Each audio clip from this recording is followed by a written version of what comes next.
Tucson. Happy Thursday. I'm Anais Quintela with 5 on 20, here to talk local art and culture. And today joining me, I have Sal Baldenegro, the director of Sacred Goals, which is an upcoming film. How are you today, Sal? Hi, Anais. Good. Good to be here. Do you want to start just by telling us a little bit about yourself and your background? Sure. Like I said, my name is Sal Baldenegro. I'm a native of Tucson here, born and raised.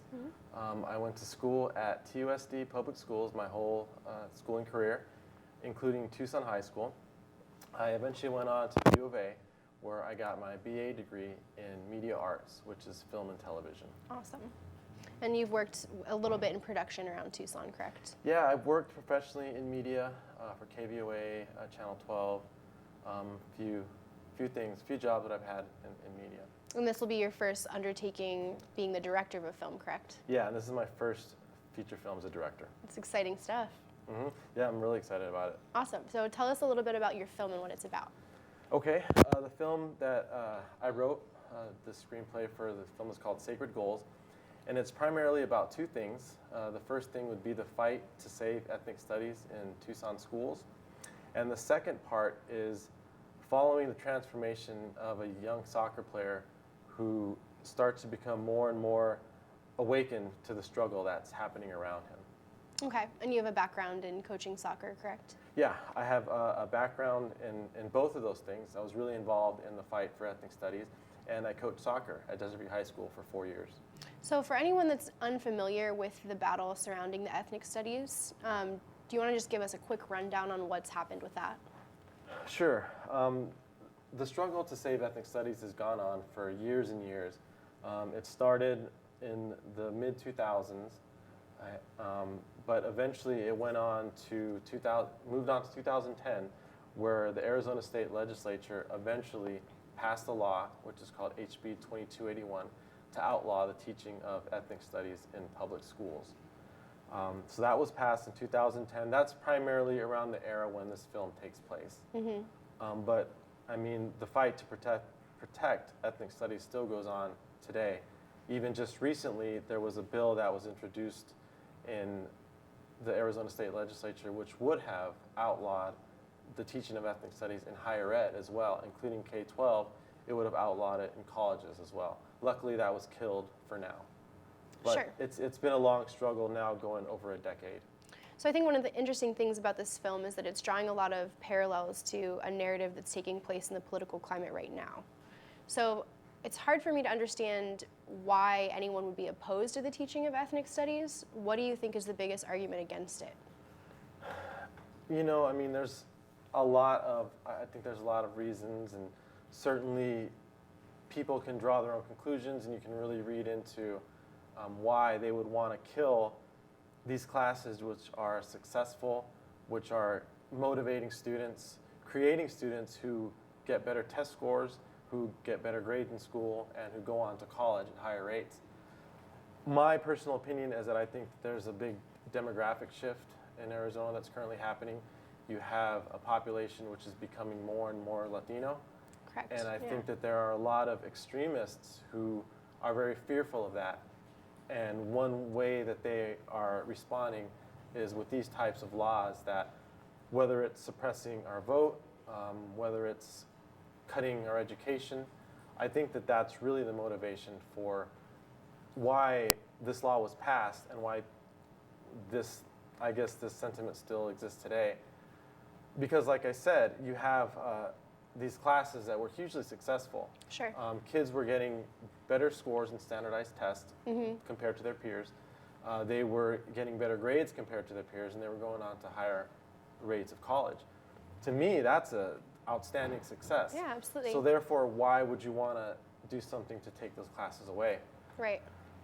You know, I think that unfortunately, those extremists feel that if you take people's culture away, if you take people's language away, then you can control them and you can mold them.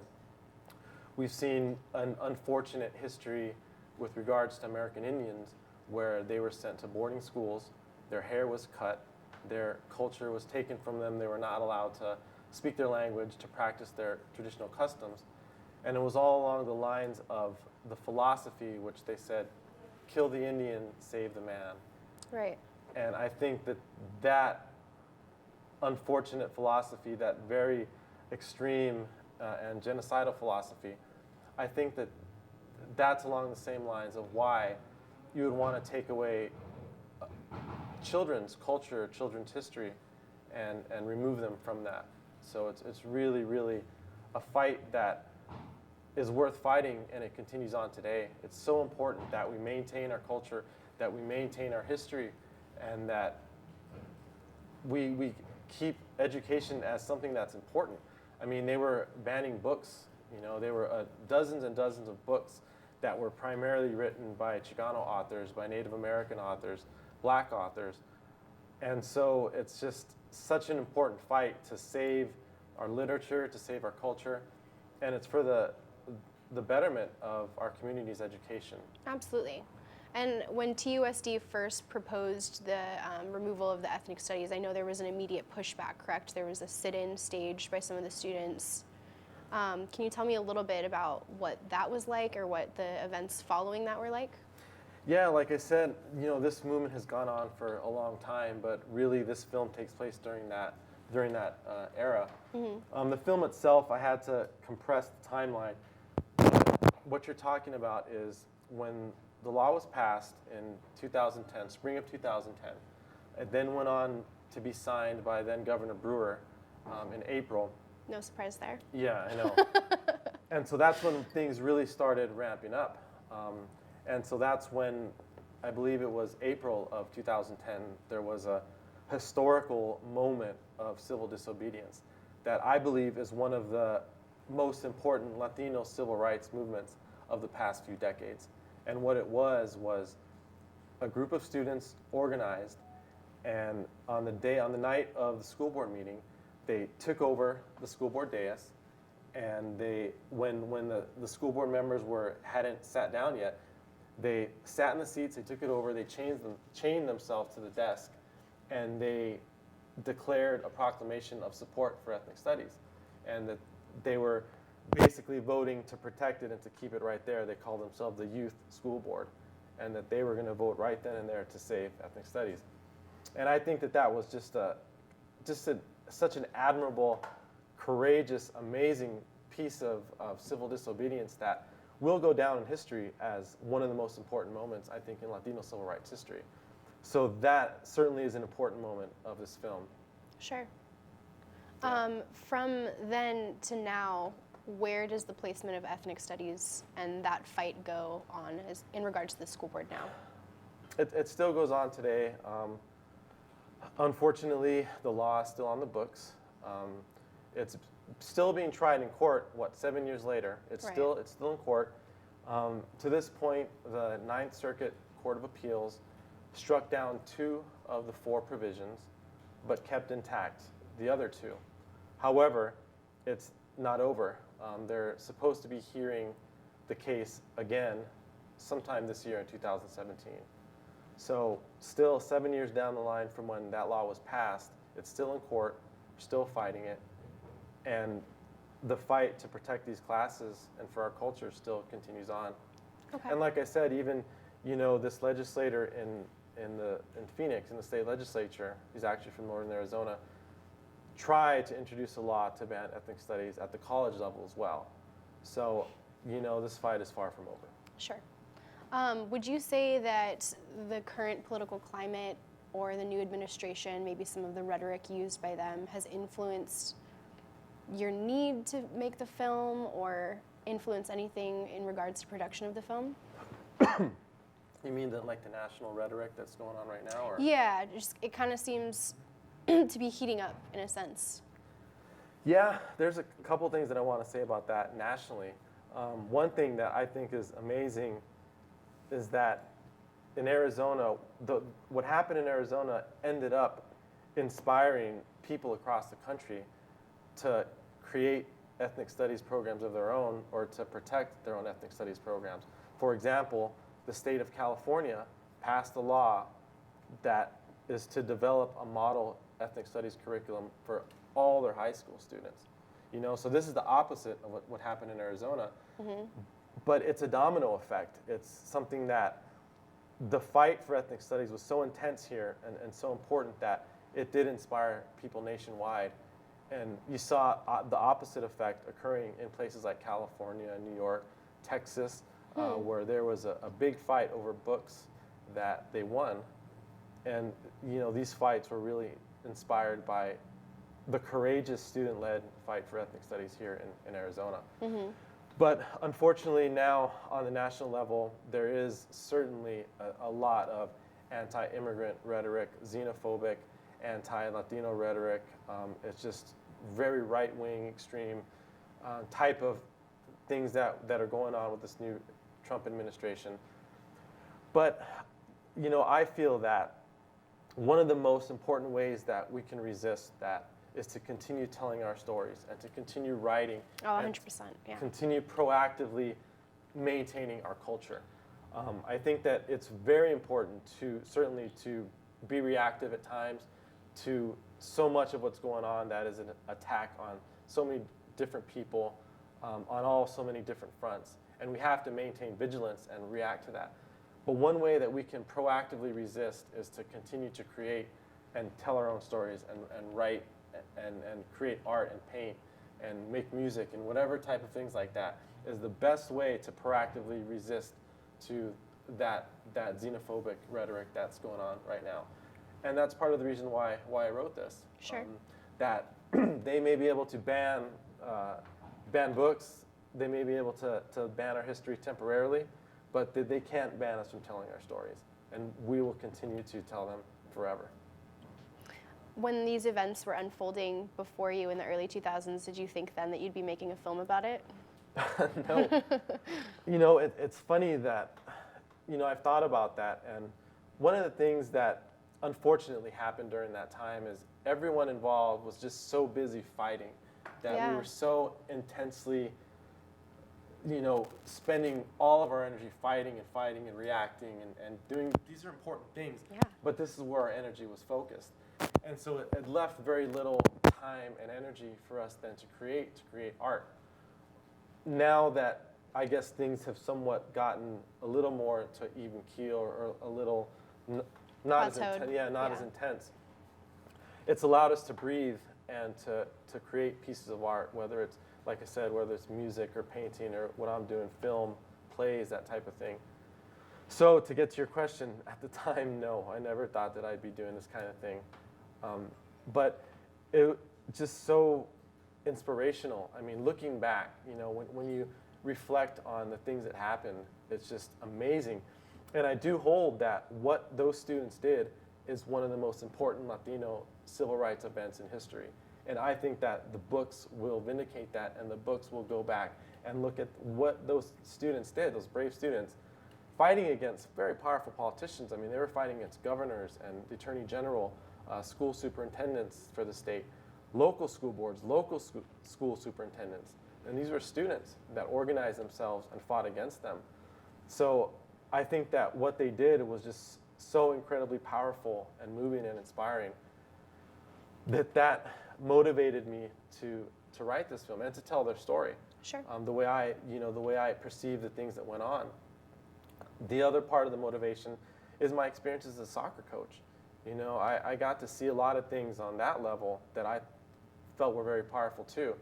One of the things that a personal story that happened during one of our games was we're playing against a school, and I won't name the school. Don't need to go there right now. But I will say that one of their players was going around telling our kids that my dad's an attorney and he'll deport all of you. And it's such a provocative comment. There's so much behind that. But credit to my kids, to my players, my students, that they kept their cool and they focused and they won decisively. So it takes a lot of strength to be able to face those kinds of insults and rhetoric with that kind of hateful tone, but to keep your cool, to focus on the game at hand, and to be a band of brothers, to be a team with a singular focus of succeeding and doing well on the field. And we were so tight as a group and so close, and those type of things I think actually had the opposite effect because they helped really to bond us. Yeah. And it's just such powerful stories. You know, sometimes we would go through the checkpoints along the I-19 going south to Nogales. We play Nogales. Or Sierra Vista. There's a border checkpoint going to Buena too. And again, you know, there are some students who would be a little freaked out about it. And it sort of wakes you up as myself as a citizen to not necessarily have that worry, but then to think, oh man, why are they freaking out? Right. I can guess why. And so then later on we had the talk about applying for DACA, for Deferred Action for Childhood Arrivals and that kind of thing. Right. And so we got them down that road of applying for it and gaining their DACA status. But it was a powerful thing for me to have my eyes opened up to that kind of thing. And there's just other events that we faced teams that were, like I said, saying racist stuff, and their fans would. But you know, my kids, my students would just keep focused on the game. And like I said, it was such a close bond that we had, and we had a lot of fun along the way. And so that's part of my experience of why I'm telling this story too. And another true story that's real interesting on the soccer angle is that Tucson High School was really the epicenter of where this was all happening. Sure. There were many schools that had ethnic studies classes, but Tucson High was really sort of the focal point. Mm-hmm. During that same time, basically a couple years down the road, the boys soccer team won a state championship for Tucson High. And this was their first state championship for 26 years. So it was like these parallel events that were going on at the same time.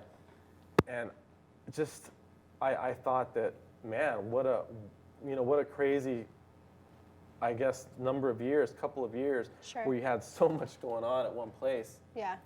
And it was part of my motivation, part of my inspiration to write this kind of story with the two parallel themes that eventually intersect. Right.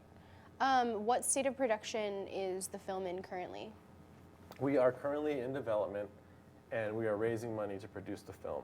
And then how are you raising the money for that? We've started a crowdfunding page on Indiegogo.com.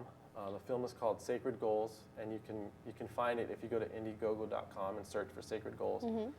So we're at that point of raising money to try to produce the film. We're trying to raise $100,000. So far we've got up to $5,000, which is 5%. We still have a ways to go, but we only launched it last week. That's great. Yeah, we've already hit the $5,000 mark. Yeah. So far, so good. Awesome. The plan is hopefully the crowdfunding page will end in 2 months. Mm-hmm. From there, we hope to have enough money to go forward and shoot the film in the summer, hopefully, edit the film by the fall, and release it by the end of the year. Awesome. And I want to also talk about my collaborator. Mm-hmm. His name is Jorge Luis Urbina, and he is from Arizona, and he also went to the U of A. He got his Bachelor of Fine Arts in Media Arts from the U of A School of Film, Theater, and Theater, Film, and Television, mm-hmm. where we both went to school. That's where we met. We're working on this together. He's a very, very talented cinematographer, and both of us are really excited about doing this. And so that's my collaborator, and I wanted to give him a shout out. Shout out heard. Awesome. And for anyone wanting to stay up to date with the production or how the film's coming along, what would be the best way to do that? Certainly the Indiegogo page is up right now. Okay. We're also working on starting a Facebook page, which is going to be Sacred Goals Facebook page, and a website, which would be sacredgoalsfilm.com. Awesome. Well, Sal, thank you so much for joining us today. I really appreciate you coming and talking about it. Thank you, I'm looking forward to the film's completion. I'm excited about it. Thanks, Anais. This has been Anais Quintela for 5 on 20. Have a happy Thursday, Tucson. We'll see you next time.